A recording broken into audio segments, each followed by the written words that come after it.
take a look at the June meeting minutes. If folks have a chance to. Yeah, could I ask a question? Just in reading them, when it talked about, I think on the second page about approved the amendment unanimously, I just wanted to be sure the way it reads, the two paragraphs before that, it almost sounds as if we had an opinion on the missing mill, and we didn't. I mean, it's related, but we weren't asked, and we didn't have an opinion on the missing mill. I was wondering if we might just make that statement that we neither asked nor did we have an opinion on such a hot topic, because we just don't need to get into that mess. Right. So is that something we can amend? That's my motion. Do we have a second? It's going to die on the bottom. I'll second. Oh, sorry. Right. I think we're approved to add that minutes. Thank you. Any other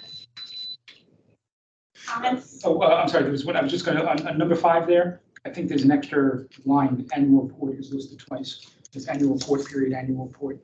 Okay. Thank you. Sorry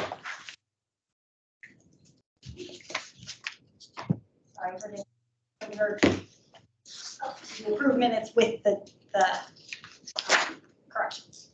Yeah, so there's one typo, and then there's also a sort of disclaimer sentence you all want to add that basically says we did not weigh in on this or something like that. So I think just to clarify that part of the minutes, I guess I'll try to make it a little bit more clear, but you guys weren't necessarily weighing in on the missing middle, but it was the consideration of the amendment to our consolidated plan, so I'll just spell that out more clearly in the minutes. I might. What else? We have almost.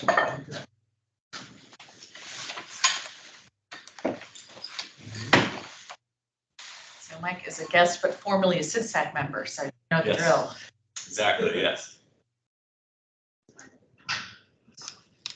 And Margaret is here too, Caitlin. Hey there.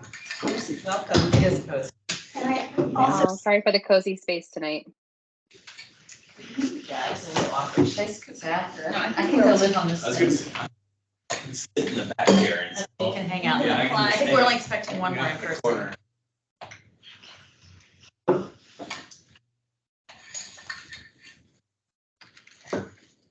Right, so I think, forgive me for doing business on my phone. Next up, we have the FY 2025 HUD Action Plan Public Hearing. All right, and that's going to be me. I will share my screen. I guess, are there any members of the public that have, other than Mike, present at the meeting so far? Okay. So I'm just going to give a quick overview of sort of just as a refresher about what the action plan needs hearing is, just so that we're all on the same page. I think, typically when we do these, it's kind of, it depends on whether members of the public actually show up to comment on the needs and the priorities identified in our action plan. But I think it makes sense for CIDSAC to weigh in and kind of think through whether we need to be making any changes or, how we want to move forward with our action plan priorities for the next, for 2025. So with that, I'm going to go quickly through these slides. So the action plan, it's an annual planning document required by HUD, and it basically is a 1-year plan that describes to HUD how we're going to meet the goals of our consolidated plan, which is a 5-year planning document. We use it as a policy document for our other funding sources, so CSBG, and then our Affordable Housing Investment Fund Housing Services grants. So as a refresher, the 4 consolidated plan goals are to create and sustain affordable rental and homeownership housing, promote healthy and self-sufficient families, stabilize families at risk of homelessness, and foster vibrant and sustainable neighborhoods. So the items that are kind of described in the action plan are first being action. So what are we going to do with our federal funding over the program year? Various activities within those actions. So you know, it's just sort of describing how exactly those actions are going to be carried out, what resources are going to be used, so the funding sources that are going to be used to support those activities, and the various performance measures that are going to be used to indicate whether the activities that we are funding are meeting their stated goals. So how do we develop it? So we hold this needs hearing in September. And this is really a good chance for us to talk about whether the county's, you know, the needs of the community have changed, whether we should be adjusting our action plan priorities or considering alternative priorities in the coming program year. And then once we get into October through December, this is when we really start, as you know, reviewing applications and considering how applications will work towards meeting the goals of our consolidated plan. We ask for community input on the action plan once it's drafted in February through March. So that will be next February through March. CITSAC then holds a hearing on the action plan in March, and then the county board considers both the budget recommendations and the action plan at the, actually that should say April, not March, but at the April board meeting. So I guess with that, I guess first I want to open it up to the committee to see if you have any questions about what was just discussed, but also just open it up for feedback about, you know, what you, if I'll go back to the two questions, if we should be considering additional priorities or whether the community's needs have changed over the last year. So I'm going to stop there.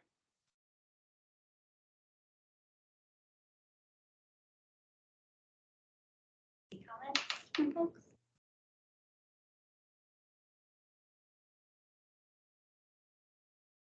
Right.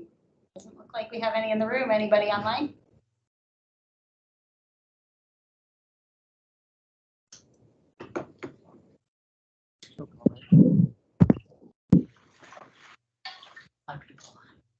Sorry, let me-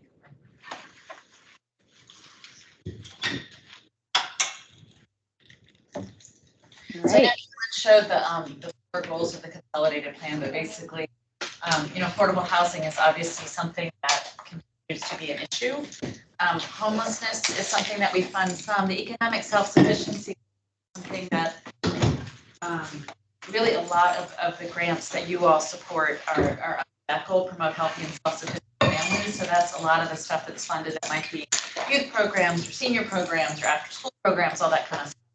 And then the foster vibrant and sustainable neighborhoods is the stuff around community outreach and that kind of thing. So just that's sort of a reminder, those are the, and they're pretty broad. So, you know, are we still covering everything? Are we missing anything? And I see Tim has his hand up.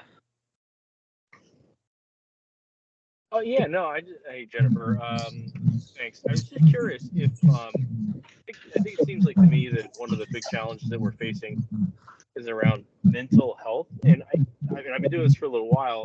I don't recall us ever really seeing a lot of grants around supporting mental health and mental health services. Is that something that maybe we want to try to emphasize, and is that something that would fit perhaps under the stabilizing households, or you know, where would that go? Maybe healthy and self-sufficient families. I'm just curious because that's really where the challenge seems to be. Agreed. Yeah, we don't have that as a specific strategy, and I think the reason is because this funding is really kind of focused, and we try to focus on sort of economic self-sufficiency, so the tools for people to be able to live in their housing, whereas the Department of Human Services, their funding tends on the mental health side, but that's not to say we couldn't address both, I guess. I don't know, Caitlin, do you have any? Yeah, I think that we could definitely consider grant applications if they came in, you know, that support mental health programming. We have one priority within the 4 goals that is around sort of like healthy, like supporting just sort of health in general. So that's how we qualify the dental programs. So I think it could fit in there if we did, you know, if there was an application that came in. But of course, you know, that is all sort of dependent on whether an organization applies for funding for a specific program. Yeah, no, I understand. It's really top of mind, especially with what's been going on. And our role is to be representative to the community, and what I'm seeing in the community right now, there is a real need for that more than ever before. So I was just curious, but thanks for taking my question.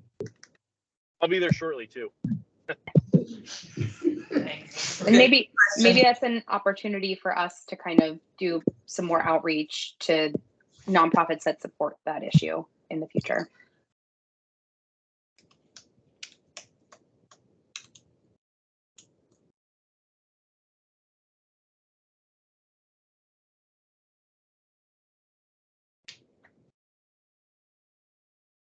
Wow, we cover everything.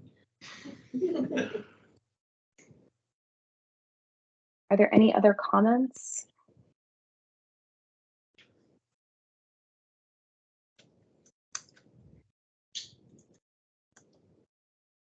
Not hearing anything. Not to put you on the spot, Walt, but I'm curious about the sort of from the human rights perspective. Because something that we find a lot is, we've been working a lot in the sort of fair housing area and don't get a lot of grant proposals in that area. Are there things on the human rights side that you think we should be focusing on, or organizations that potentially would?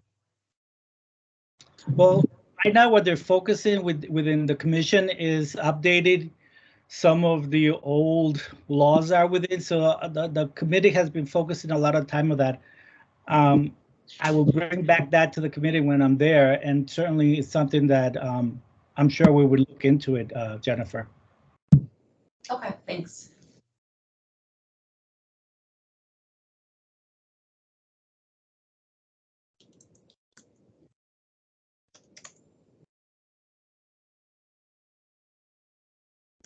Right. So I think that brings us to the end of our second agenda item. So let's move on to the FY2020 paper, which is Consolidated Annual Performance and Evaluation Report. Actually, wondering, would you mind shifting a little bit since we have our folks here from the Reeves project? Yeah, I think that's a good idea. Since our guests are here, it might make sense to shift things around since I know it is pretty cozy in that room. Do we know if Kristen Burr has joined via the Zoom? I don't see that she has. Are we waiting on her? Yeah, she's planning on joining via Zoom. We're just going to join her in a little bit. But we can get started. Up to you. I mean, do you want to wait, or what's? Y'all are here, but I don't know. That would be nice if. That's fine. We can wait until the other member shows up. Yeah, that would be perfect. Okay, great. It's not. We can move forward, but that would be perfect. Yeah, we were just trying to be flexible because y'all were here, but you're not all here. All right, so let's take a look at the caper and then we'll move on to the Reeves project after that. Okay. So we have a PowerPoint for that too. We have 10 million PowerPoints today. Thank you. Okay, so this is me. So can we go to the next slide, please? So what is the CAPER? Those of you who have been here for a long time, you know this. It's the Consolidated Annual Performance and Evaluation Report, which is a HUD acronym. And it's a required report that describes accomplishments and progress towards meeting the goals outlined in our consolidated plan and our 2023 annual action plan. So this is the report that reports on last fiscal year, began July 1st and ended June 30th, 2023. The CAPER reports on activities funded through all these various funding sources that you all are familiar with: CDBG, HOME, CSBG, TANF, and AHIP Housing Services. So those are all, mostly all, not so much HOME, but the other ones you all really review all the proposals, you track the projects. So the CAPER kind of reports on all of those at the end of the year. So next slide, please. So part of it is an expenditure summary. So this is what we've expended this year. CDBG, it's listed under two categories just because that's how we report it in HUD. But essentially, we spent about $2 million in CDBG last year. We get about 1.3 million every year from HUD, but we do have unprogrammed and program income, so we do have more money than that every year. So that's what we ended up expending. In home, we get about 800,000 a year. We only spent about 122,000 last year because we didn't have a specific project. So that was really just for our administration costs. CSBG, which includes CSBG TNF, we spent 307. And then the AHIF, the Affordable Housing Investment Fund, as you all know, is the county's, mostly the county's brick and mortar program to build affordable housing. But the county board sets aside a certain amount to fund services. So last year we spent 106,000. So that was our total expenditure for last year. Next slide, please. So we have some highlights. The Community Development Fund supported 39 programs using a combination of all those funds. Donated volunteer hours, which, as you know, is something we ask people to track and we ask them sort of upfront, were valued at approximately almost 800,000, which is pretty cool. Subrecipients leveraged more than 10 points from other sources. So as you all remember, when you're reviewing proposals, you look to see what the leverage, what they plan to leverage, and then they report at the end of the year on what they've. So that's pretty good. So that's if we spent $2 million, that's what 5-to-1 leverage or something like that. We also wanted to highlight two housing development projects that were completed this year, Terwilliger Place and Cadence, which you all toured at the community development tour. Both received federal funding. It doesn't show up on our expenditure summary because the money was spent previously, but we don't actually count it until they're completed stuff. So that happened for both of them this year. So these projects between them contributed to the addition of 257 units to the county affordable housing portfolio. So we're really excited about that. Of those, 26 are for people who are at 30% of the area median, which is the lowest income households. And as you all know, those are the households that are really hardest to house, hardest to have supply for. We're pretty excited about that, so we wanted to highlight that this. Next slide, please. So I don't know how to do this. So that you see this every year. We do a big summary of all the programs and sort of expected and actual accomplishments, and it's sort of walk through every single one. How do we want to do this? Should I just, so this first goal is affordable housing. So this is the goal that's really looking at supply and rehab and renovation. So as I mentioned, Cadence and Terwilliger Place were big ones. Eco Action is the Energy Masters program that we've been funding for a number of years, Rebuilding Together, and LADC, the homeownership program. So all of them, pretty much met or exceeded their goals. So should I stop for questions or should I just keep going and jump in, I guess? I'll keep going. All right, next slide, please. So economic self-sufficiency, as I mentioned, is a big goal and funds a bunch of our stuff. So again, I won't walk through all of them, but the strategies are to provide job training and skills development. As you can see, most of the organizations did pretty well this year. And with COVID, a lot of them did not do that well because it was challenging to get people there and to do the training and to pivot to virtual, but also people getting jobs was hard. So as you can see, it's pretty much back on track, I think. So that's good. Foster micro enterprise development. Those are the organizations that provide technical assistance and training and financing to entrepreneurs. I'm trying to think if there's any that are of interest. Some of them look lower, and I think it's because we counted differently. So for example, with EDG, they were gonna support 38 businesses, but they really support 9. And I think it's because we switched the way we counted. Is that right, Caitlin?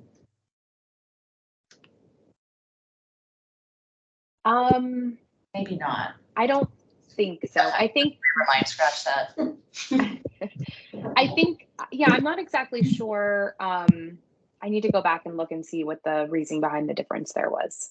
Okay, I was just curious. So we've talked before about kind of all the reasons why the actuals might not match up with the proposed, and it's whether there's interest in starting up a business or kind of what kind of interest they get, or who needs assistance and that kind of thing, and what level of assistance need. And keep in mind, people come in with proposals almost 2 years before they're doing final reporting. So of course, things can change. So, all right. So reduce barriers to unemployment. That's quite a lot of organizations. The resident services programs that we support, AFO is Queens Court, the immigration legal services, which we fund several of those.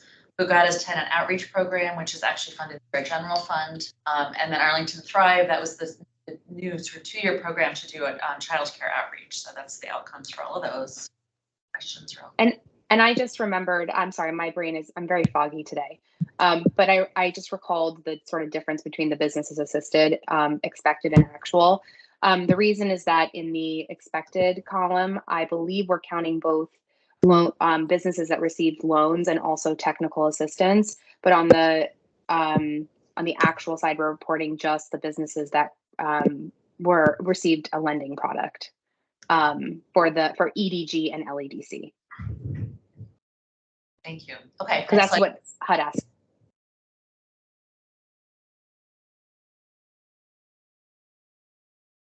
So building assets through financial literacy credit counseling, that was VCE Money Smarts Pay, which we have actual accomplishments. Did they finally report? Yay. They took a while. Sorry, did I say that out loud? Reducing barriers to equitable access to technology. That was a new goal in this consolidated plan. We've obviously with COVID, digital equity is a really important need. So there are 2 organizations that were funded and both were successful this year. Supporting increased educational attainment for low and moderate income families. So a lot of that is the school-based programs, as you can see, Project Discovery, Aspire, the Buckingham Youth Brigade, CIS Nova, Educaturo, Liberty's Promise, and Wesley's Promising Futures Resident Services Program, which is really, a lot of it is focused on youth. So those all look, yeah, kind of what that they said they were going to do or exceeded. And then economic self-sufficiency, continuing with that, supporting increased access to health and community resources. So Tim, I guess this is where that would fit in. So that is about Arlington Neighborhood Village, which supports seniors, our Stomping Ground, which supports people with intellectual disabilities in residence, Apple Resident Services. They did an expanded hours pilot. The Capital Youth Empowerment Program, Fathers in Touch program, which helps fathers to reduce their risk of abuse. Northern Virginia Dental Clinic and the Fenwick Foundation, which both do dental services programs. So as you can see, lots on the economic self-sufficiency side. So next slide, please. So in homelessness, and I will say my disclaimer here is the county is doing tons with homelessness, lots of money, lots of support, lots of programs. This is really just reporting on what was funded through the development fund. So if you want to look more broadly, you can read the entire caper, which is a several hundred-page document that does talk some more about some of the other programs that are supporting services. So that being said, these were funded through the Community Development Fund. Permanent supportive housing for Path Forward, which we've been funding for a number of years. Friends of Guest House to rapidly rehouse homeless women and support them in finding housing and employment. And then AHC's program that used to be their eviction prevention, and they're now calling homes, I forget what the acronym is, but the goal to prevent households from eviction. Next slide. Good question. So it showed the amount awarded, but is that the amount expended? Not necessarily. Okay. So that is also in the, we can share that with you if you like. Okay. Yeah. Tim. Next slide. So the last goal is neighborhood revitalization, and that is a lot of that is really county outreach programs. Jorge Lauda, who you all have met, a lot of what he does. So outreach, doing technical assistance, doing referrals for homeowners, for tenants, and improving neighborhoods through cleanup events. So there were 2 events that were held successfully in 2 neighborhoods to sort of help people get rid of stuff and declutter and that kind of thing. We also support a small grant program, which is we set aside $5,000 and award up to $1,000 to community-based organizations to do sort of community engagement. So this year we only had actually one that both applied and ended up spending the money, Centro de Apoyo Familiar. So that number was a little bit unusual. So next slide, please. So if you want additional information, this is the blurb that's on the website, and down below is which we can also send you. And I know you all have received this. If you want to read the citizen summary, which I sort of covered in the slides, but also the HUD, long and tedious, but if you'd like lots of details. So any questions?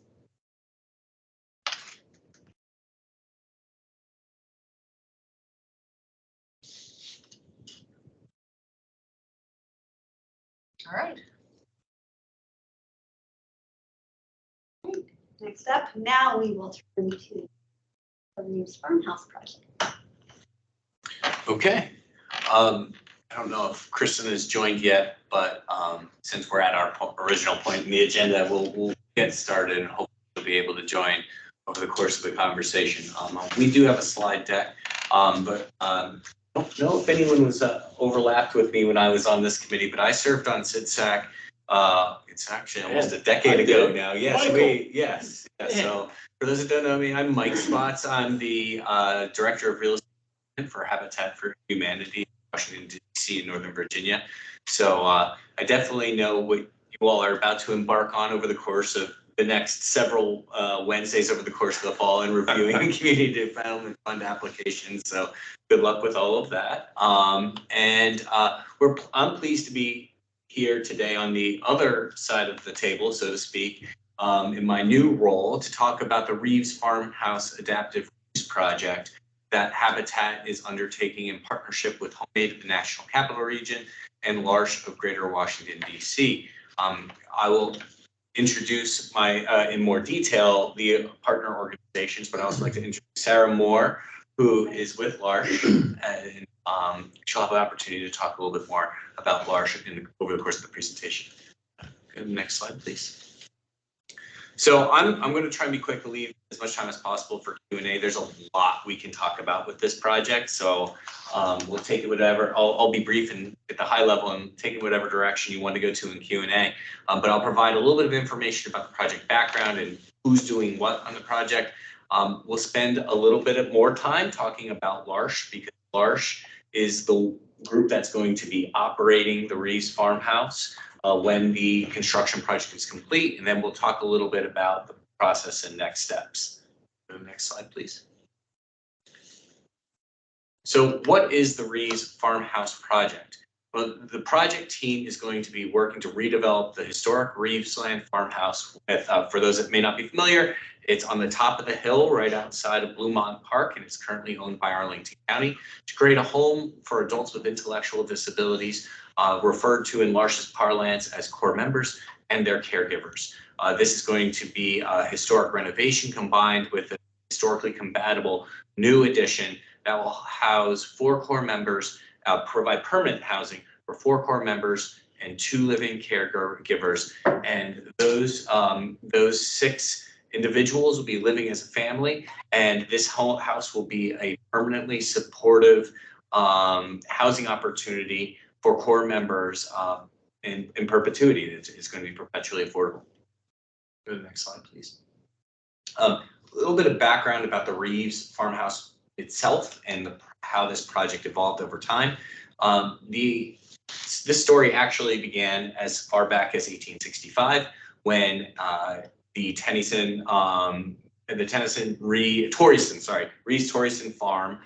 There's a tenant house constructed on that property. That eventually that farm became the last operating dairy farm in Arlington County. Bits and pieces of that farm were sold off for subdivisions to the county for parkland. And in 2000, and that tenant house was eventually moved to the top of the hill. And there were lots of additions to the home itself to create a much larger structure that is there today. In 2001, when the last Reeves family member that was a resident of the home passed away, the Arlington County purchased the remaining lot, the house and the remaining lot, adding on to Bluemont Park. And over the course of the next 22 years and counting, the county's been trying to figure out what to do with this property. So that included the creation of a historic district, putting a historic easement on the lot itself, subdividing the lot and adding more land to Bluemont Park. And our respective organizations came in 2017 and over the course of 3 years negotiated a letter of intent to develop the home as a home for L'Arche's core members. There's a pause during COVID, obviously, but now starting last fall, we've really kickstarted working with the county to move that project forward. Go to the next slide, please. So a little bit, just quick note about the project team and structure and how the actual, who's doing what and why all 3 of us are at the table. So L'Arche is going to, so when the county moves forward with this project and gives its final blessing, I'll get more into that process in a minute, that property will be transferred to Habitat for Humanity during the construction phase. But when the project is done, L'Arche is going to be the owner and operator and neighbor to those that live in the Boulevard Manor community.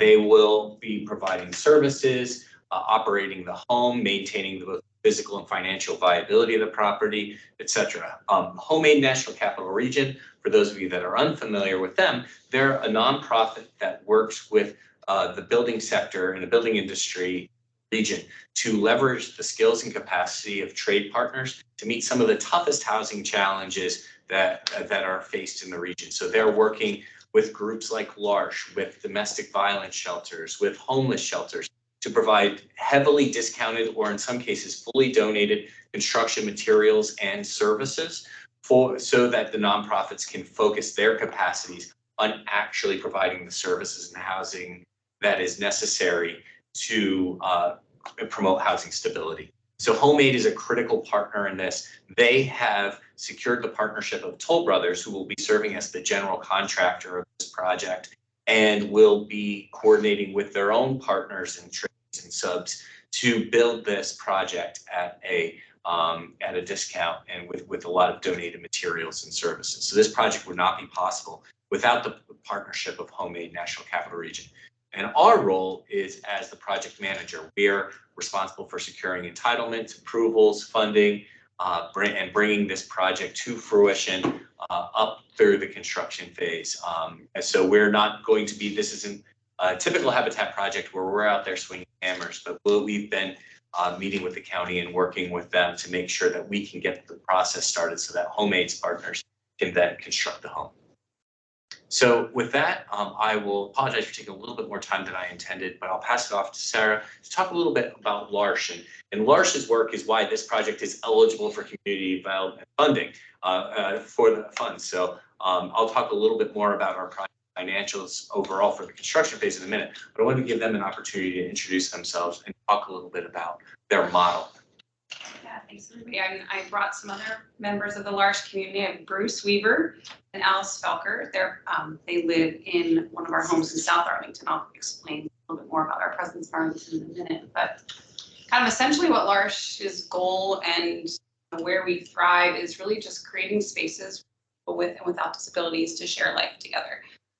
That typically happens in our homes, but it also happens in the broader community and kind of fostering inclusion in Arlington and DC. Next slide. You might recognize a face there. There's Bruce and his friend Elizabeth. But L'Arche Greater Washington, DC was founded 40 years ago in 1983. But then we have two homes in Northwest Washington, DC. But then we opened two homes, or we came to Arlington in 2006 in South Arlington. And essentially we provide family-based services to adults with disabilities. But we are more than that, we're community to hundreds of people. And as Alice and Bruce can attest to, our homes are places where we come for dinner, or we're going out in the community, to the library, to our church. We find that we are places for belonging for many more people than just those who receive services from L'Arche. We are a part of a much larger federation. L'Arche is internationally. There are 160 communities all over the world, originally starting in France and in 38 countries. So we're a part of a much bigger family of L'Arche. Next slide. And then I want to talk a little bit about how kind of functionally we operate, get our funding from, and where actually we are. So we have, like I mentioned, we have homes in South Arlington. They're right in what is the Arlington Heights neighborhood. So if you're familiar with Thomas Jefferson Middle School, we live right nearby. And we have 8 adults with disabilities services there, and many other assistants like Alice, who will live alongside Bruce and other members of the community in our homes.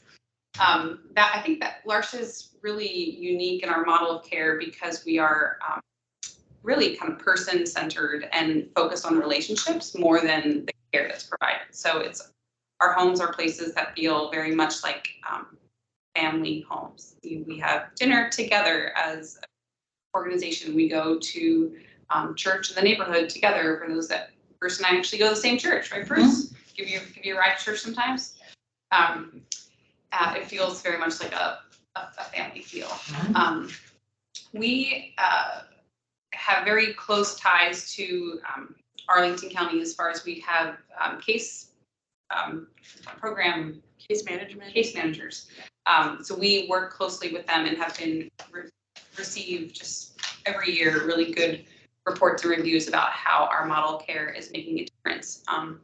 We don't like to throw our other, peers under the bus, but some of the group homes in our country are a little more institutionalized, where they're people kind of home.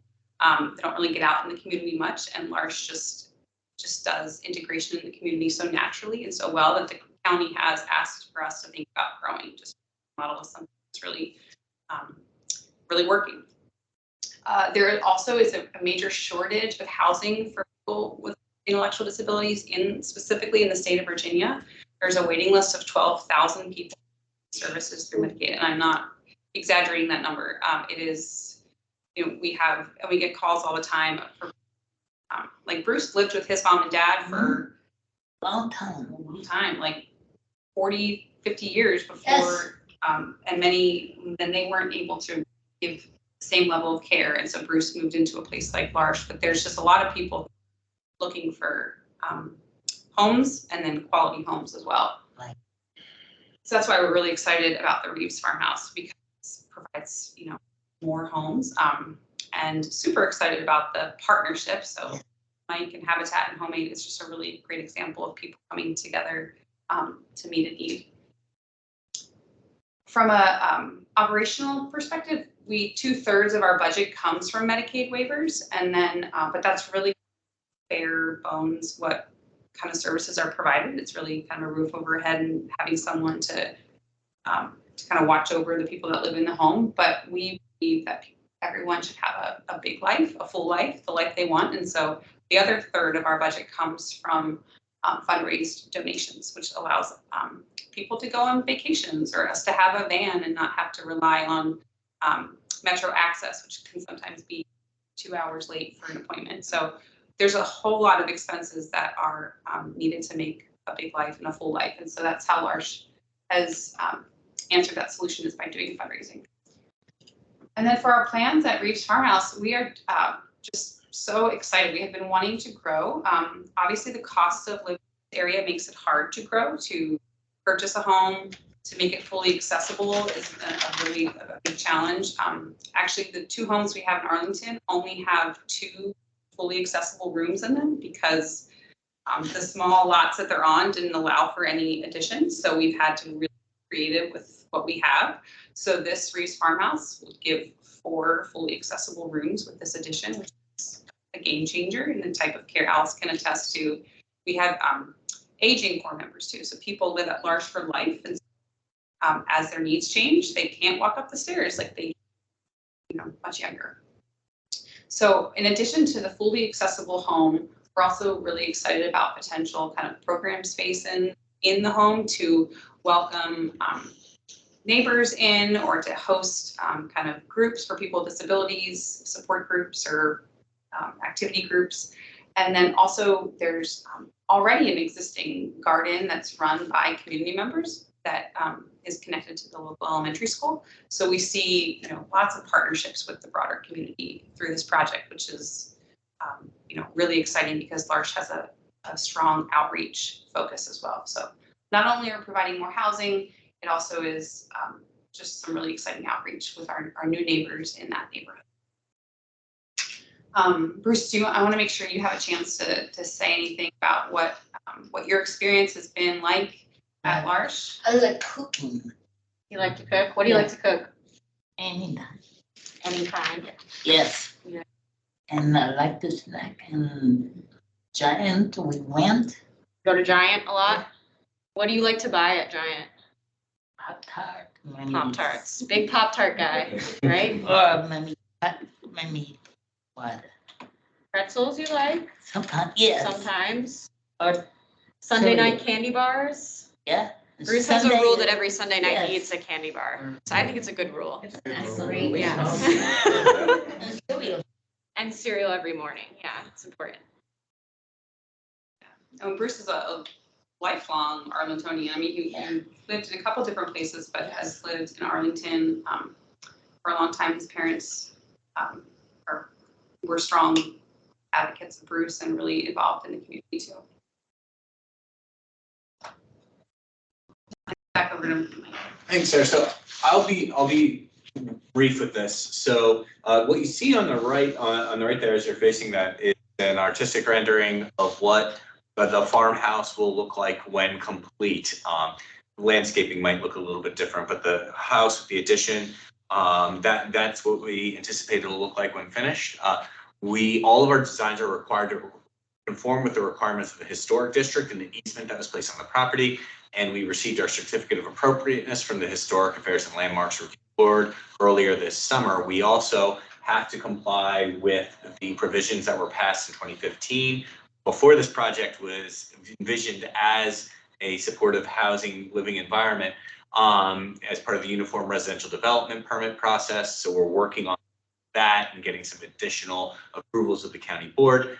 And our proposed project capital funding includes those in-kind donations leveraged via the Home Aid Partnership, as well as philanthropic and fundraise contributions and community development fund resources. And those resources, all of these resources are so critical because we're looking to provide this house debt-free to L'Arche, so that all the money that they raise can be put right back into the programming and services for the people that will live there.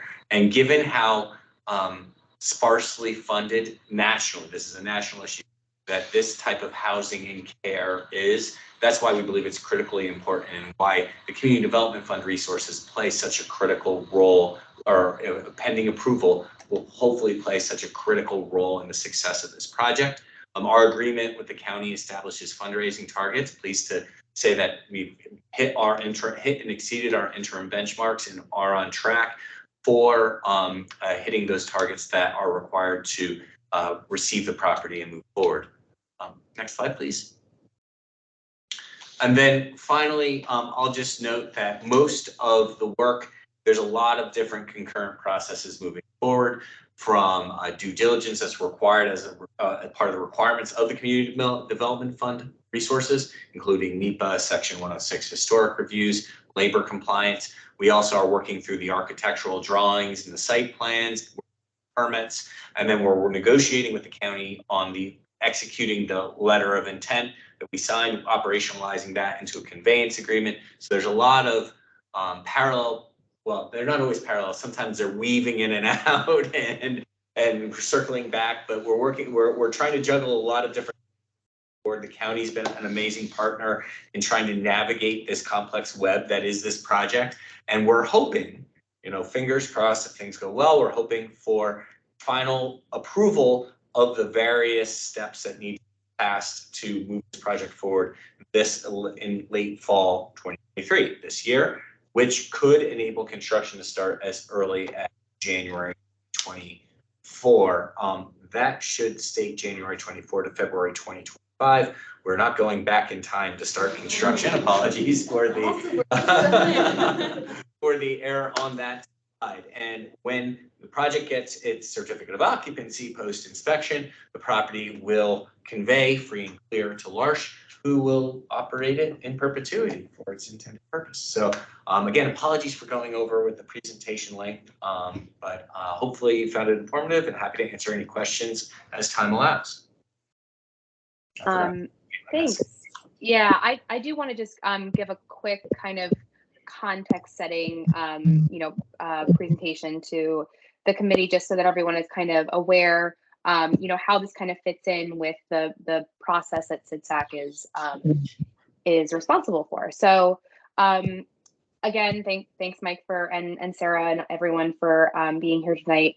As Mike mentioned, there are sort of 4 actions that we're hoping to bring to the county board, and we're aiming for the November county board meeting, which is actually why we're here talking to CIDSAC in September, because we've got a very busy October and November, and I'm not sure we'd be able to fit this into our schedule. So that's kind of why you're hearing this a little bit early. But the 4 actions that we're hoping the county board will consider at the November meeting are a use permit amendment. And so Mike touched on this a little bit, but the use permit amendment will request increased lot coverage to allow for appropriate enhancements to the existing house, as well as widening the driveway to accommodate fire and EMS vehicles, and also some stormwater management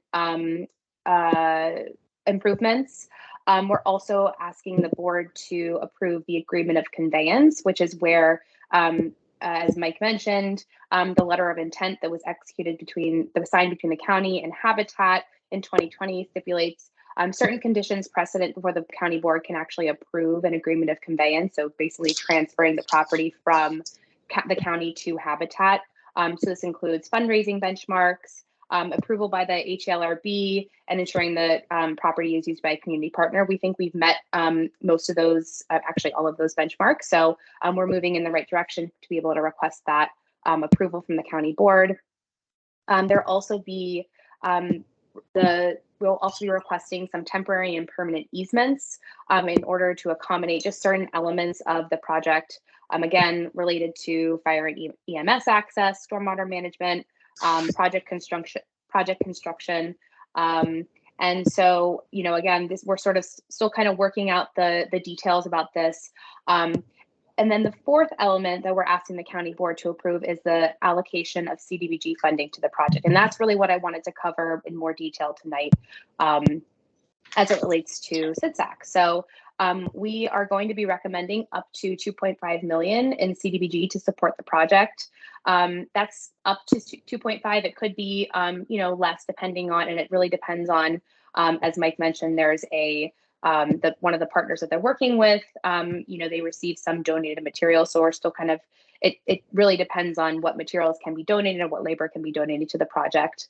But in order to allocate the CDBG funding to the project, the county board needs to approve an action plan amendment. So we talked about the action plan a little bit before. So this is the planning document that we submit to HUD that tells them what we're going to do for the year. So the board needs to approve an amendment to that action plan that so that we can tell HUD, hey, we want to do this project. And then they also need to approve the grant agreement. So what SIDSAC really is considering tonight is whether the project contributes to the goals and objectives that are identified in our 2022 to 2026 HUD consolidated plan. And again, those are those 4 goal areas. And whether SIDSAC recommends approval of an amendment to the action plan to allocate funding in support of rehabilitating the historic Reeves property. So in terms of the consolidated plan priorities that we think this project meets, both goal 1, create and sustain affordable housing. Obviously, it's providing much needed, committed affordable housing to a very vulnerable population. But we also think it meets certain priorities under goal 3, stabilizing families at risk of homelessness by providing permanent supportive housing for persons with disabilities and preventing households from becoming homeless. So I think Mike touched on this a little bit, but in terms of the next steps, as far as the CDBG funding allocation, we are working very hard with Habitat to ensure that HUD compliance is completed. There's a lot that needs to be to get done before we can ask the board to consider the amendment to the action plan. So that includes environmental and NEPA compliance and also some labor compliance considerations. Again, Habitat's been a great partner, really working diligently to make sure that these factors are considered and we're meeting the compliance factors that are needed to be able to make this recommendation to the board. And we're estimating that, if all goes as planned, that we can present, excuse me, this project to the county board at the November 11th meeting. So I think that's actually all of my slides, and we've been talking for a while, so I did want to open it up to a discussion between SIDSAC and the project applicants. So if you have questions for me or for Mike or for Sarah, feel free to ask them now. So it's a little bit of a side question. I'd love to know. I represent the Community Services Board, and it has several group homes, both for DD as well as for mental health. And I know that we have been very interested in the housing issue, which is such a challenge. And the model that you've just laid out is exactly what we have been pushing for, and we've gotten nowhere. with the county. You may be familiar with the most recent RFP. After 8 years of contract problems, the county issued an RFP for group homes. CSB took the unprecedented step of opposing the zoning change that would allow that group home, because they were going to just take 2 group homes and double them up and make it like an institution. And so my question is, you talk about the county. What interactions have you had with DHS and separately the CSB? Because I can tell you at our last CSB meeting, most members knew nothing about this.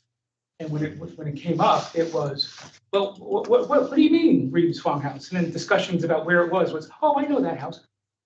There was no information there. And so I'm just curious as to your interactions with DHS and the board.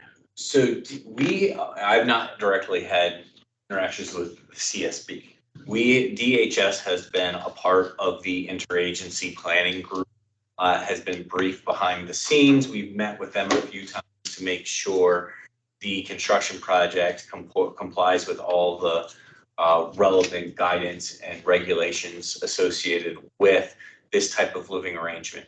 Our interaction, you mentioned zoning, this is a by right project. It is not classified from a zoning designation perspective as a group because we are under the threshold of number of residents. 8, that's what we looked at. Yeah. You have to change it to allow 8, more than 8. They were going to do 16. Right. And after 2. And I think that part of the reason that we're focusing on 4 is just space and architecture and design. You know, we're really even though the lot, you look at the Reeves Farmhouse, it looks enormous. When they subdivided the lot in 2015, they were thinking that this would be a private single-family home. And this is going to be, Larson is a family. We like to say this is a family. This is still going to be a family home, just a different type.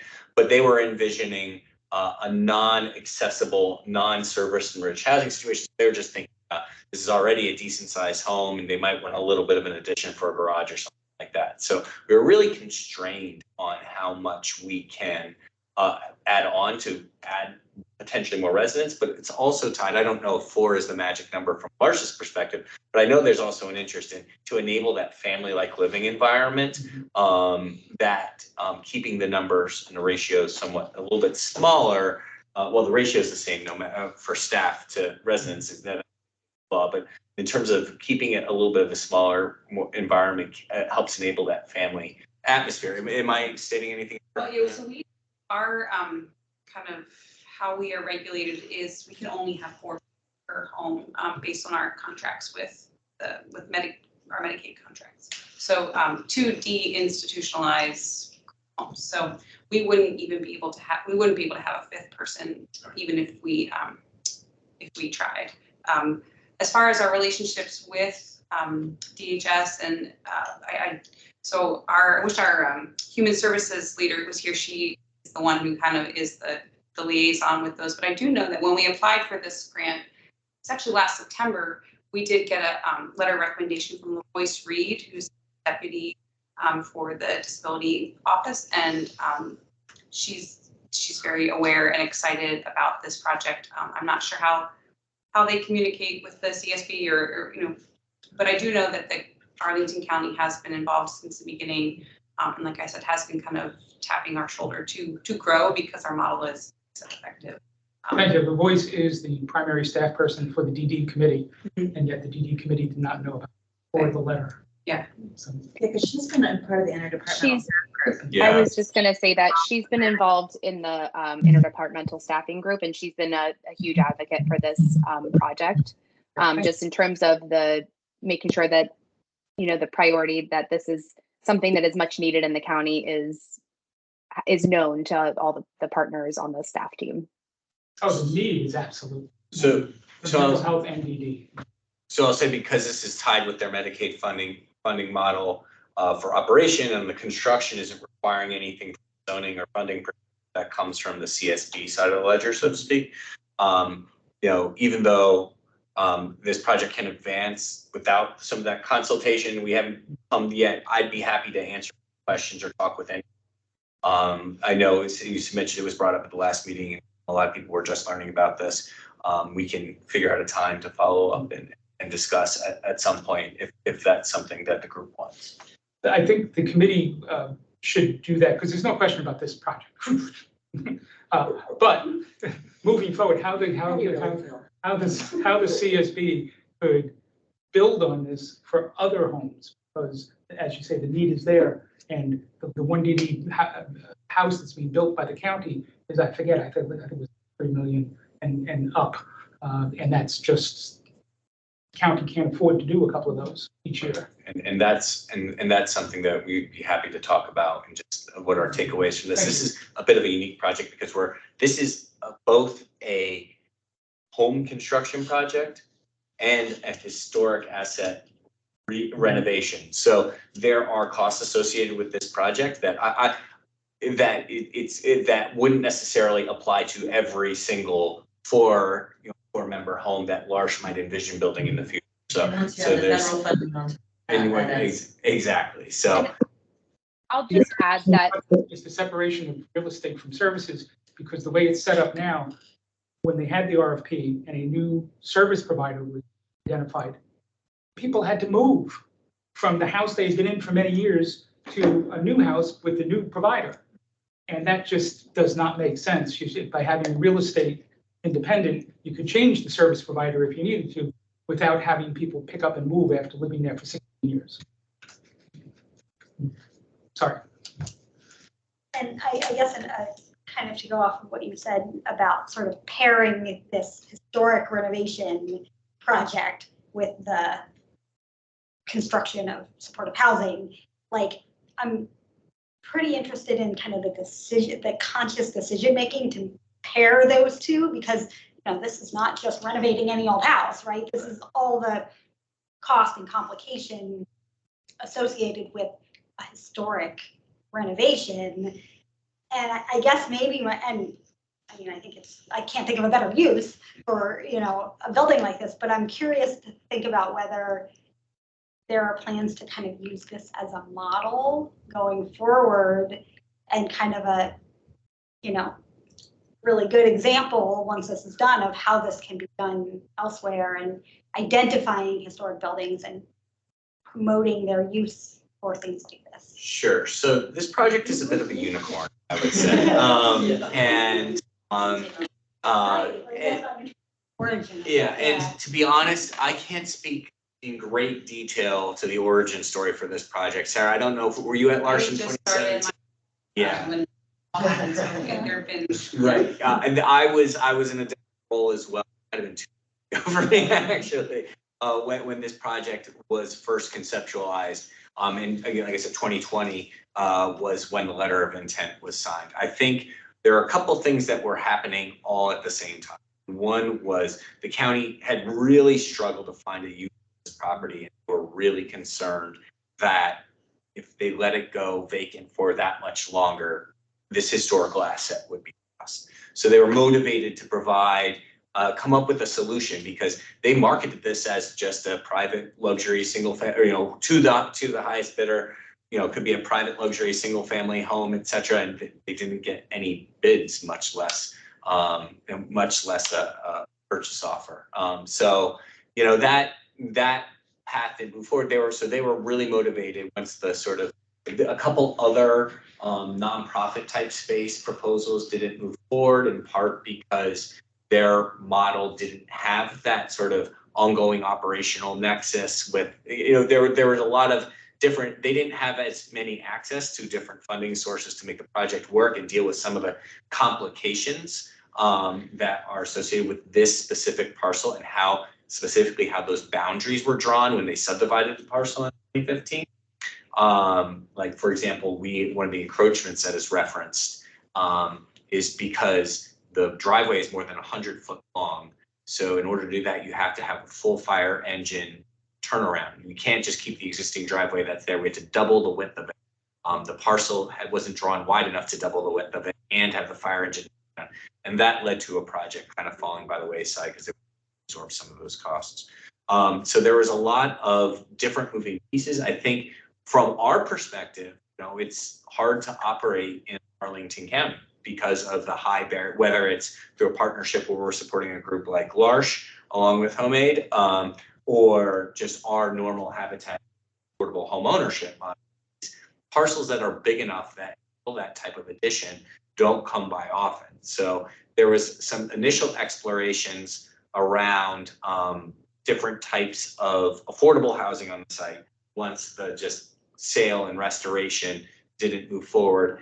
And what the elixir was for bringing in L'Arche, how that originally happened. But I think there was a combination. I think you look at this and you might look at the total development cost, whatever, what they end up being, which is a little bit in flux because of the great benefit of having Homemade coming in and with an indeterminate amount of donation that might be offered. The project pencils without donations, but we have the potential benefit of becoming in more cost effective. But what this is going to be is it's going to be, if you look at it just as a historic renovation, the price tag is probably a little bit more expensive than if you just restore the home. But then there's no sustainable model for using and operating it moving forward. And is this because this is probably going to be a little more expensive than because of the historic renovation than if we would have had just a blank piece of land to be able to just build straight up and have it be fully accessible from the start and not have to adapt anything or do structural repairs at the historic building. So it'd be a little bit more expensive than we had to do that. But getting both in one project, so probably get both elements defray some of the cost of the other. So by combining the two, you're probably spending less than you would to just rehab the Reeves farmhouse, have it on its own, find some operational model for it, and then separately build another L'Arche home. And by the way, that piece of free land is not existing much elsewhere in the county. So that may not directly answer your question, but it might give some context. Yeah, that's helpful. And I question who thought of this, right? Like, I'm just curious, but it sounds like it's gonna be really cool. I'll also, excuse me, I just want to add that, I think Mike is absolutely right that this is definitely a bit of a unicorn, this project. The county owns the property as is. We're looking to convey the property to Habitat to be able to do this work. But I think that what I just wanted to emphasize is that while sort of pairing the two priorities of historic renovation with supportive housing might not necessarily be something that comes along every so often. Pairing the use of CDBG in support of building a group home for persons with disabilities is a great use for CDBG. The project, while Mike mentioned, is a little bit more expensive than it typically would be. It really does check all the boxes that we're looking for in these types of projects, and we don't see them a lot. So I just wanted to throw that out there that we're continually looking for creative ways to use our federal funds, because it's not often that because in the past we typically have tried to allocate funding to multifamily projects, and that's much more difficult to do than a project like this. So that's all I'll add. And also there are other replicable. So if you look, as Caitlin mentioned, the CDBG support, that is often critical to doing that, offering it free and clear, debt free, so that all fundraised dollars can go towards supportive services and operations. But the model of the partnerships with CDBG support or some other county funding resources on maybe a private market home, won't get it for free, but if we were able to find a lot that facilitated that, that's possibly replicable, depending on how much that lot costs and how the specifics of the site. Also, the premise of county-owned land, or some other sort of joint co-location, joint development, like we could explore. There's other opportunities to explore those types of developments. I mean, there's precedent for different types, both in Arlington, across the country, of Terwilliger Place is another example. It's different in terms of the population that's served, the financial structure, the scale, etc. There's a lot of different that are different with that. But the premise of co-locating a community service or supportive institution with supportive housing or residential development. That's a sound model. And so they're definitely different. When this project, we get a chance to breathe when this project is done, we definitely can debrief and think through what worked for this that's replicable, what worked for this because of the unicorn of this project, and we can count on that, but we could definitely help think through ways to scale this up moving. The model is used in other jurisdictions, whether it's not-for-profits, churches, where they own the real estate and then county or somebody else provides the services. So it is a known model and a successful model in other places.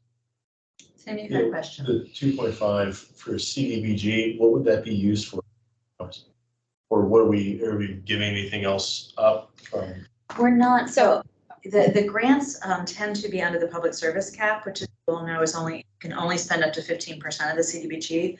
So we actually have a big pot of CDBG that we're always looking for projects that, and as Caitlin mentioned, a lot of the multifamily projects that we'd like to support, we just can't because the way the federal funds work, because there's lots of reasons why it's complicated. So that's part of, I think, why Caitlin mentioned we're thrilled about this project because it's a really great use of the fund and it doesn't come along all the time. So this is in effect the funding that we just were briefed on paper. This is money that we have, and we have a balance of several $1 million. So we're pretty excited to be able to use this. Yeah, and I'll just add that we are continually getting program income through just loan repayments from just either former multifamily projects that we've loaned CDBG for, or any MyPAP repayments that we're getting. And we've been getting a lot of repayments the last couple years. So we are there's a considerable amount of CDBG that we have to spend, and this is a great use of it.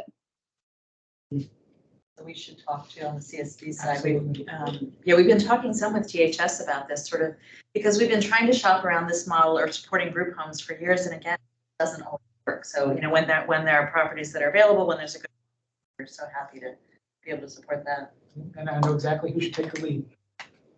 Caitlin. No, I mean, from the CSB.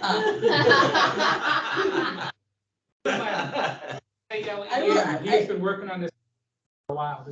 That's great. For just editorial comment, so Caitlin and Lauren Harris from Historic Preservation have really been the county staff leading this effort. And boy, as Mike sort of alluded to, there's around every corner, there's a new complexity, and they've done an amazing job pulling in all the right people to the county. It's really been an interdepartmental effort. So yeah, I'll say we've taken on not different projects, really different structures, but similar level of complexity with other jurisdictions. I'll say the differences in terms of internal coordination at the county level versus those other unnamed jurisdictions has been like night and day. There's been a lot of things that we've needed to work through, but none of it has been because we've never had an issue that one department's not talking to the other, and we've been able to flag a lot of issues that in a normal process would have come up much later in the process and potentially derailed things, add delays, costs. We've been able to address them very early and proactively because the county has been supportive of this project and working collectively internally to help make sure that we know what we're allowed to build and that we're making sure our plans reflect that.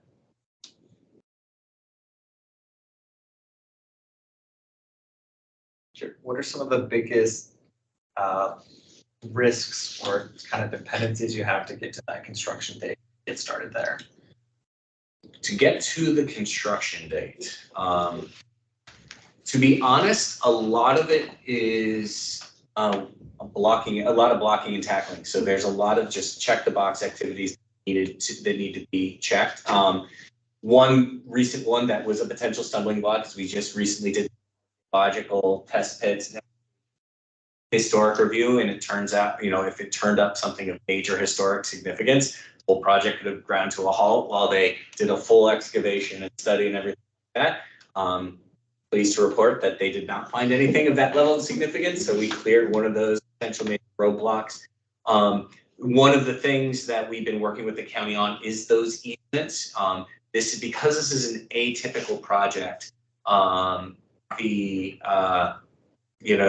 In the way that the boundaries were drawn, we're going to have some encroachments on the parkland, and there's not exactly a precise precedent for a lot of these things. There's no template we can pull off the shelf and say, okay, this is what the county's gonna sign, and this is what we're gonna agree to.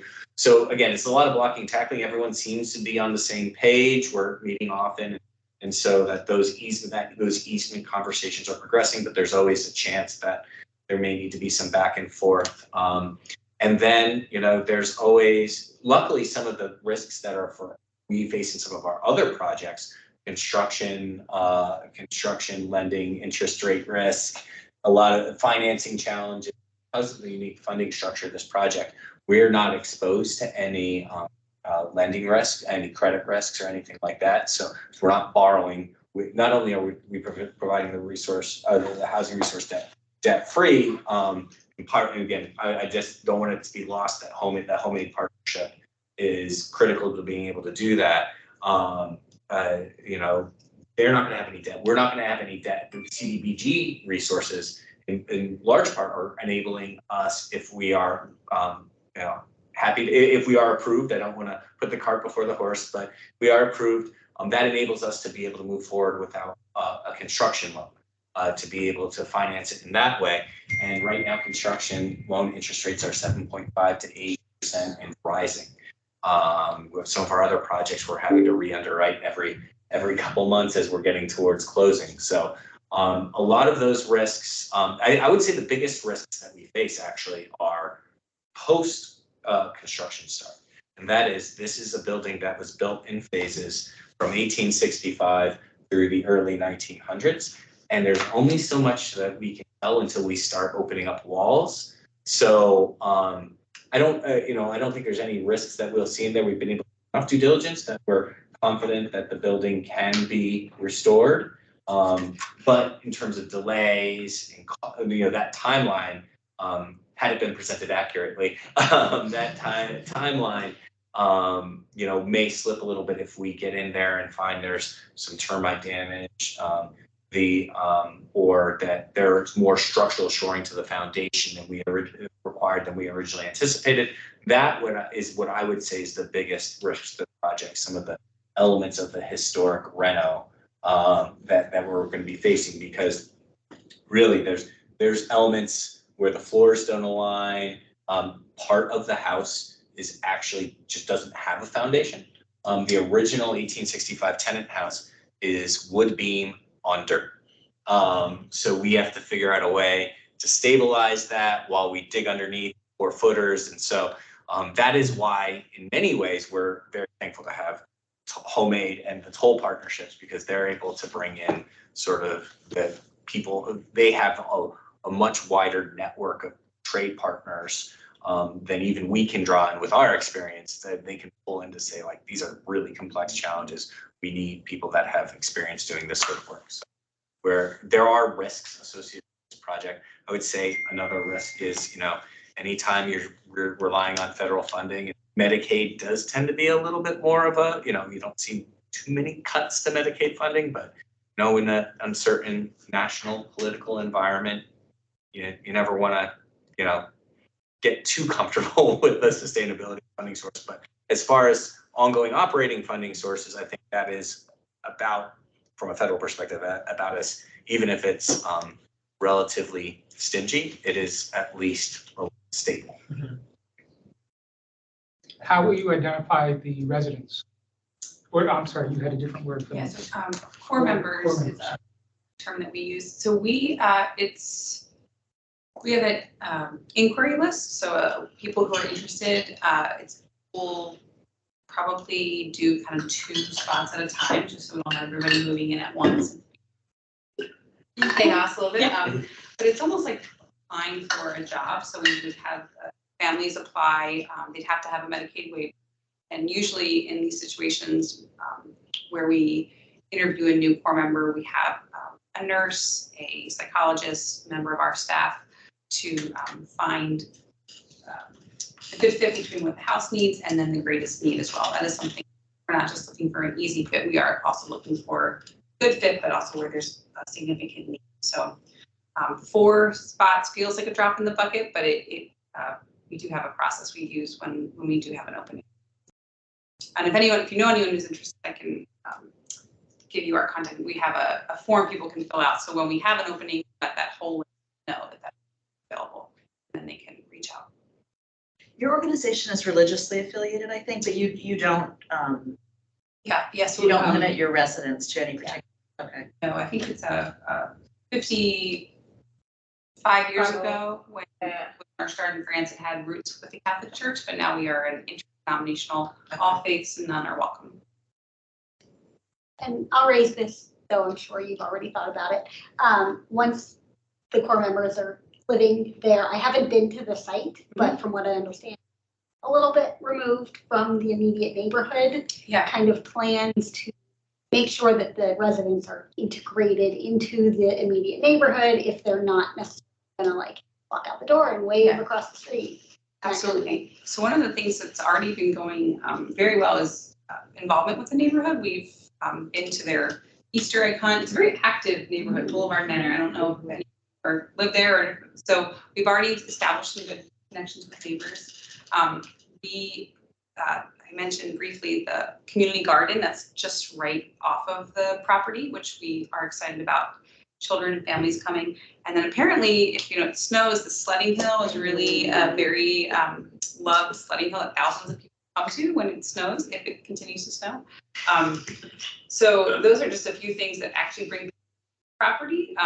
The park is a little bit far off and down, but we also, L'Arche is known for having open houses and outdoor gatherings where we're out in the community, and a lot of neighbors walk through that property. So if we're out on the porch, even the times I've been on the property, I've met several neighbors being there. But we're actually feeling like it would be more easy to get to know the neighbors than in our current neighborhood, because it's such a unique park land, if that makes sense. Yeah, Bruce, you built a little library at the house we live in, right? So that our neighbors could come by, and Now we're gonna build a house. now you're building a birdhouse. So we try really hard to make things in our yard that also interact with, and we've had some people stop in and ask how we're doing and ask about different books they've left that you've taken or that you've given. All of your Harry Potter books are now somehow around Arlington County, right? Yeah. Sweet. And we had some people from the neighborhood of the farmhouse come for St. Patrick's Day. Yes. You helped make a cake for that, And right? At our Halloween house. too. Halloween too. Yeah. We have lots of parties at L'Arche. We're very big into holidays, so we like to invite our neighbors to join when they can. Right. I think we have to take action, and I'm gonna ask Caitlin to use the words that you provided in the 2 bullets. So we are going to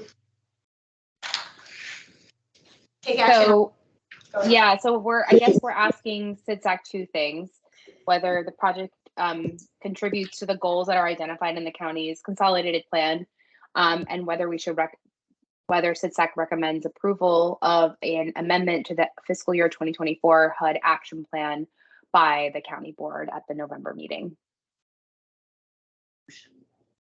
So. What she said. Yeah, what she said. So that is the motion. Second. I think we are approved and in support. Oh, wait, sorry, guys. All right, all in favor? Aye. All right, now we are officially. Thank you very much. We really appreciate it. And it's a pleasure to be back with all of you after a little bit of time. Congratulations. And can I get Yeah, your names just so we have you all in our notes? Sarah Moore, Bruce Weaver, Computer doesn't want to open. Okay. Sarah Moore, Bruce Weaver, Alice Felker, how do you spell your last name? Felker. Christopher Concepcion. You're a new Yes. with us. You're a new person.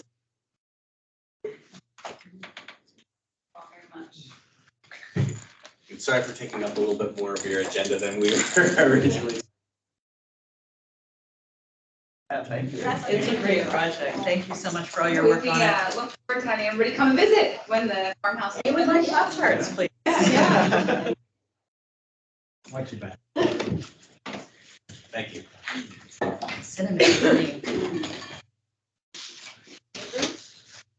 Someday it'll be the last day as well. Everybody. Welcome back. I know, I'm glad you were so good. Keep it quiet. Last up, I did let the, talk about the notice of funding availability and the upcoming review. All right. Okay, so I'm going to try to, we are short on time.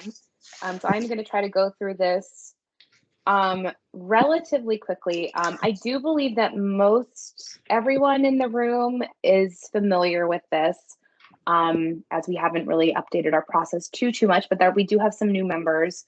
So I did want to make sure that we went over basically the proposal review process and what you all have signed up for the next, couple months, starting in October. So again, I'm going to try to go through this pretty quickly, but let me just pull up my slides here.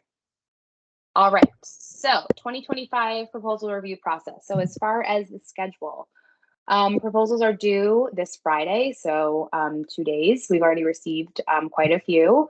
And we are hoping to have applications available for CIDSAC review by September 22nd. So that's 2 weeks from September 8th. We'll also at that point have the presentation schedule available, just so that you are aware what applications will be presenting on which evenings.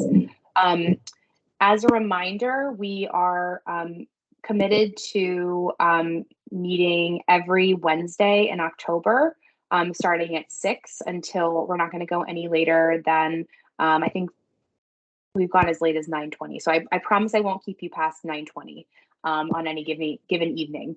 But depending on how many applications we get, we might need to push into the first week of November, so November 1st.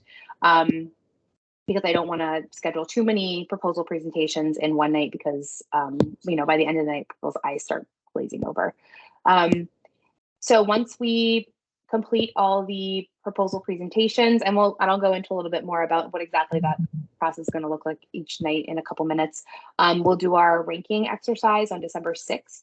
And that's where we go and we vote on all the applications based on, or we don't, CIDSAC does, based on priority. And then you will review the budget proposal in March of next year. So that's the schedule. So everyone is aware.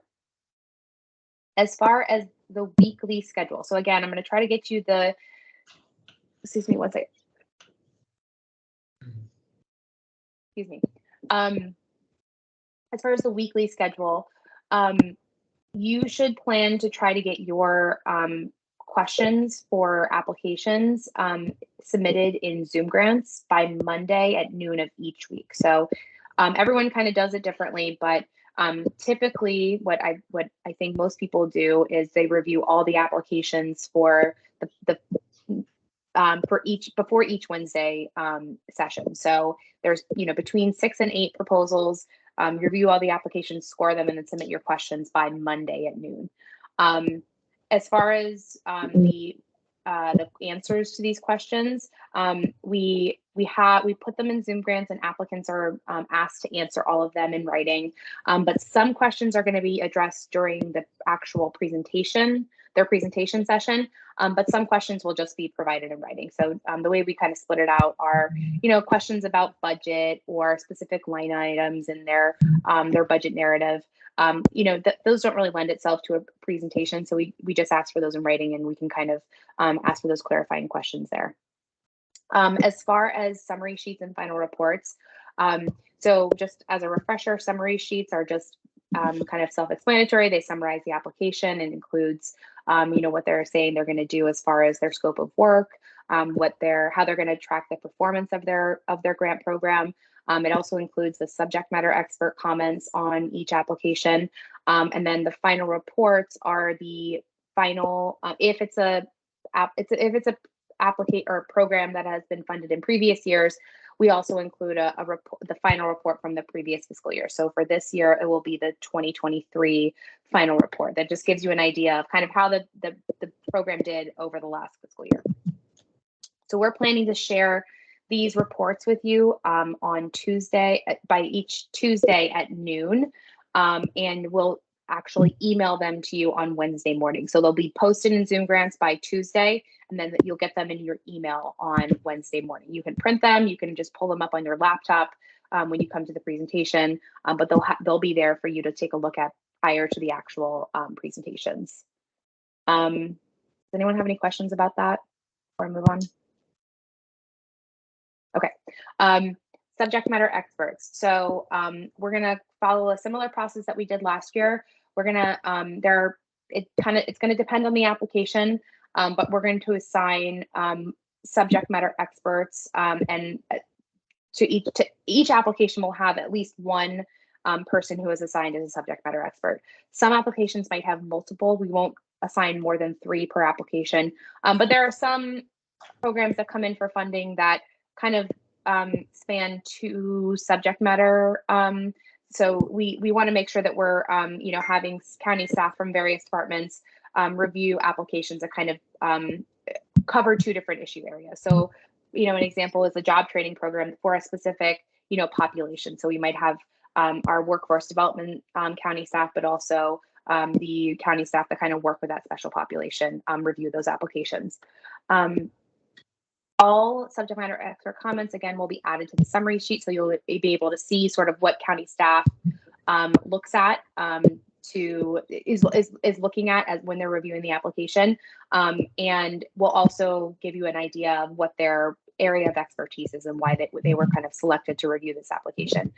The reason we do this is because we want to make sure that the applications that are coming in for funding, we're not duplicating that. If they were funded, we're not sort of duplicating, funding that other county agencies could potentially be providing. We also want to make sure that, that the need that the applicant is demonstrating is, actually a need that county staff agrees is actually occurring in the community. So I think it seems like this process has been helpful in the past, so we're just going to continue and kind of expand it out to more reviewers. As far as the actual Wednesday review sessions, applicants are given a total of 15 minutes for their presentation. We ask applicants to keep their presentation time to about 5 minutes and leave at least 10 minutes for Q&A from CIDSAC members. So again, during that 10 minutes, they'll be covering questions that were submitted to them previously, but also it's an opportunity for you to ask additional questions. If you don't get around to submitting your questions in advance, that's totally fine. You can save it for the Q&A portion of their presentation. And if they don't answer the questions in Zoom Grants before this actual session, then we will actually prompt them to make sure that they're answering them during the presentation. So a quick reminder that all proposal review sessions will be held in person and virtually, but CIDSAC members, again, are required to participate in person. This is just due to the public meeting quorum rules. So if there's an instance where you cannot attend in person, please let me know as soon as possible, because if we don't have quorum, we can't hold the meeting, and that really is going to disappoint some of the applicants who have prepared their presentation. So please let me know in advance if you are unable to attend, because there is also an opportunity to make an all virtual meeting if we have to, if there are multiple members who can't attend on a particular night. So just keep that in mind. This year, again, we're going to be requiring applicants to participate virtually just because of space constraints and, all that. I think it's been working well. So we're going to try that again. And I think applicants kind of appreciate that because they don't have to come down to the courthouse to do their presentation. If you can't score all of the applications, then don't score any. It's okay for you to review them and participate in the presentations, but we like to make sure that when we are doing the final scoring, that there's a consistent number of scores from each of the reviewers that factors into the average. Because if you score one application but not another, it skews the scoring. And also just remember to stay consistent in how you review and what you're looking for in all applications. We're not here to tell you what is a 1 as compared to a 10, but as long as you're applying that, what you're, how you're basing those decisions consistently throughout your review, totally fine. So just remember to try to stay consistent in that. And again, you're welcome to submit your questions in advance, but you're not required to. And so with that, I would like to do a quick tutorial. I know we're over time. So if you remember how to score applications and you want to head out, totally fine. But for the newer folks, or if you want a refresher, please feel free to stick around, and I'm going to do a quick kind of tutorial to remind you how to access the applications and get to where you need to be. And so while I'm pulling up Food Grants, if you have any questions, feel free to ask them now. If you want to bail, do feel free, for those who are Yeah. So if we have a conflict, we can just email Caitlin and let her know. Yes. Oh, so that's another thing. The conflict of interest forms will be emailed to you. And so you can sign those electronically and then submit it back to us, where it's just a DocuSign notification. And it basically just asks you to indicate whether you have any conflict of interest with one of the applicants. So we can't send that to you until we have a list of the applicants that have applied for funding. So this is the main login screen that you're going to get to when you pull up your your application. And actually, sorry, I need to log into my password manager here to actually get my. But I forget what my password is. Actually, Tim, did you have a question for your hand raised there? He was just wondering about the conflict of interest. Oh, okay. Sorry. Scheduling conflict. And scheduling conflict. Okay. I can participate virtually. Yeah, I mean, that's Virginia fine Beach. if you can only participate virtually versus not, then of course, that you are able. Yeah. Again, assuming we have an in-person forum.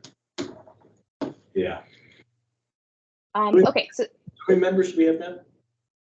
we have 10 members right now. So we have actually quite a few vacancies in the general interest spot. So if anyone knows anyone who's interested in joining, send them my way.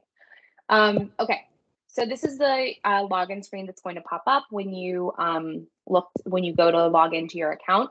And when you log in, the fiscal year 2025 program is going to be under open programs. It's not there yet because the program hasn't closed and I haven't assigned any applications yet. So I'm just going to give you a quick tutorial under the 2024 application. But when you log in, you will be looking at the 2025 application. So just keep that in mind. So when you get there, you're going to end up in this dashboard, and all the presentations are going to be split out by presentation night. So you'll be able to click into October 5th or go back October 12th. And it's going to show you all the applications that are presenting on each night. But for the purposes of this tutorial, I'm going to look at a program that is one of the non-competitive programs that we provide funding to, but we still manage our program in Zoom grants, and just talk a little bit about the various contents of each proposal.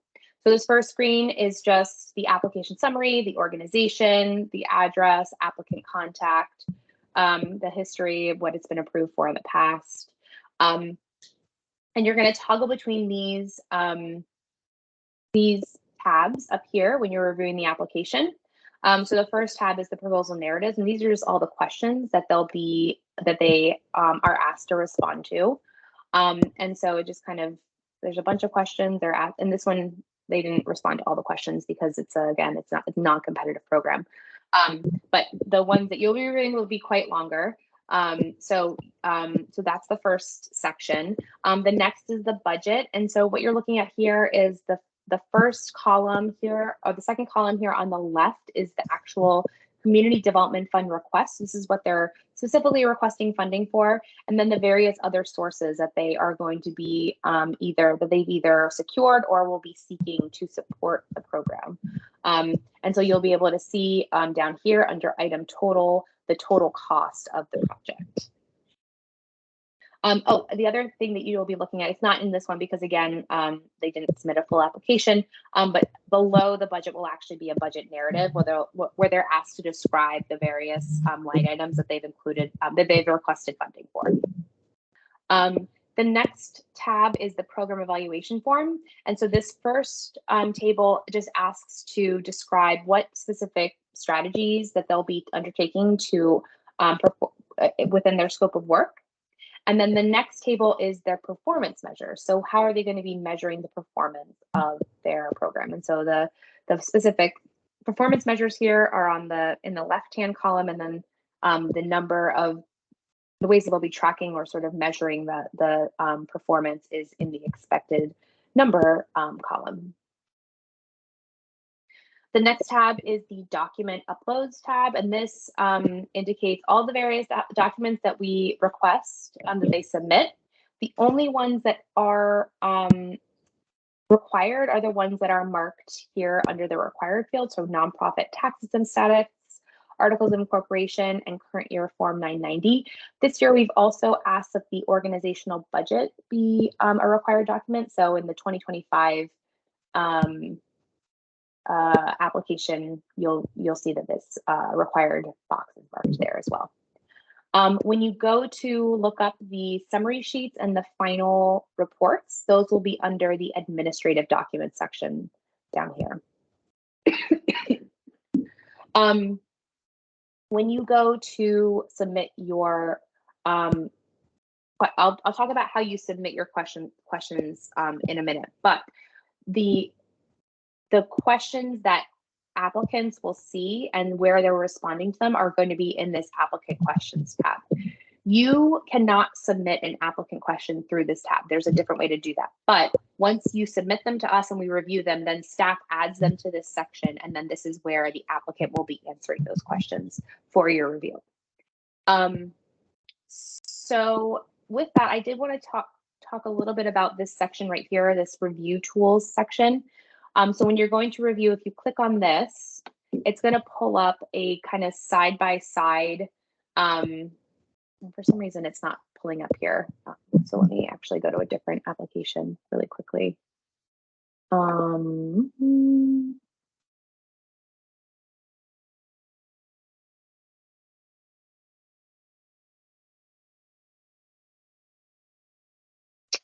some reason, the score sheet is not popping up. So I'm not sure why that is the case for this this program, but in any case, I'll kind of describe what it looks like, and then if you have any questions or can't remember, then reach out to me and we can talk about it. But basically, if you go to this review tools section, you're going to have the applicant narratives and the various elements of the proposal show up here on the right. And so it's a good way to kind of toggle between what the narratives that the applicant is responding to, and then on the left-hand side over here, there's going to be a score sheet. Again, I'm not exactly sure why it's not showing up right now, but it's probably some sort of bug in the Zoom grant system. But it'll show you the evaluation area that is being that the project is being measured against, and then there will be a drop-down box that allows you to indicate the scoring that you want to give to each of those evaluation criteria. I think there's maybe 12 evaluation criteria that you'll be asked to respond to. And underneath each of those criteria, there's also a box that you can submit either your notes or your questions about the application in there. So when we go and we review the questions, we look in that section. There's another section underneath that says something like committee comments. You can put your questions in there, or you can just email them to me or any member of the county staff, and we can get those recorded for consideration. So while I'm gonna pause right there and see if there are any questions about any of that. And while you guys are thinking of questions, I'm gonna try to go to a different program here to see if I can find an example of a score sheet, because I really don't know why that wasn't showing up before. Are there any questions? Any indication how I think you're gonna get? I looked in a couple of days ago and it was, but it's all incomplete. Not everybody's going to submit, but there were, a lot. Yeah. A lot. 40-ish is what we've been getting the last few years, which is a Yeah. lot. Definitely. Okay. Okay, so this is, again, this is what it looks like in terms of the score sheet. So the score sheet will be here, and you'll kind of toggle between the scores that you want to provide under each of the review elements. And then again, you can add your questions in these comment boxes, or you can add your questions down here in the My Committee Review and Scoring Comments section. One note, and this is very important, please do not put your comments or questions in this My Private Notes section, because there's a little comment field here. Your notes will not be viewable to anyone else, and that includes admin staff. So if you put your comments here, I'm not going to be able to see them.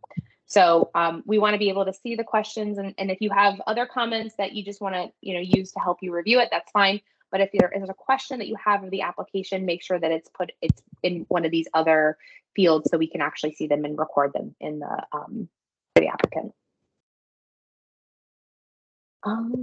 Let's see, anything else?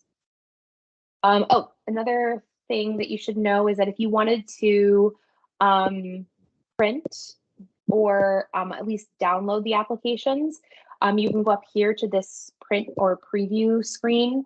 So if you click on that, it's going to pop the application out into a separate tab.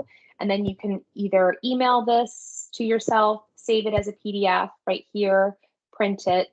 If you save it as a PDF, it's going to end up in your downloads.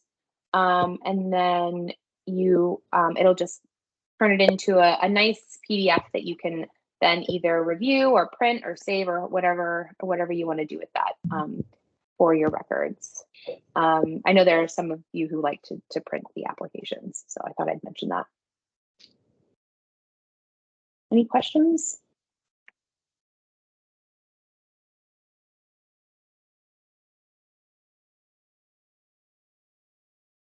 All right.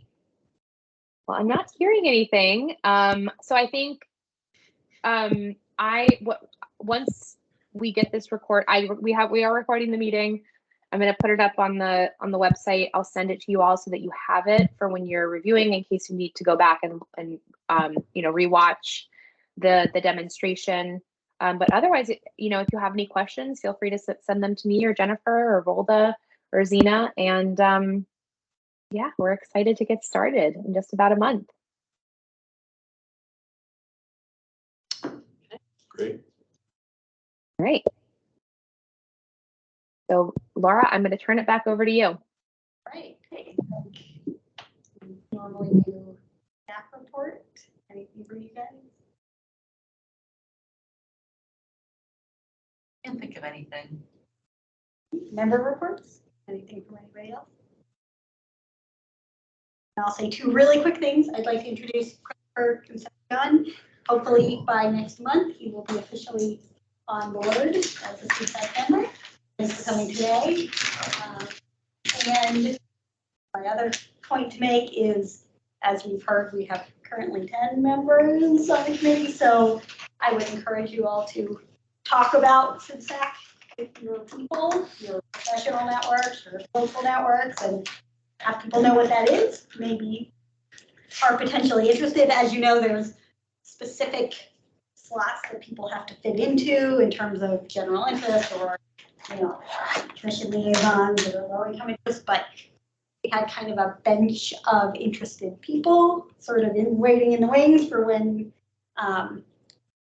slots come open. I think that would be a really good thing. So that's my little plug right there. Okay, with that, sounds like we can adjourn. All right. Fantastic. Thanks, everyone. Good one.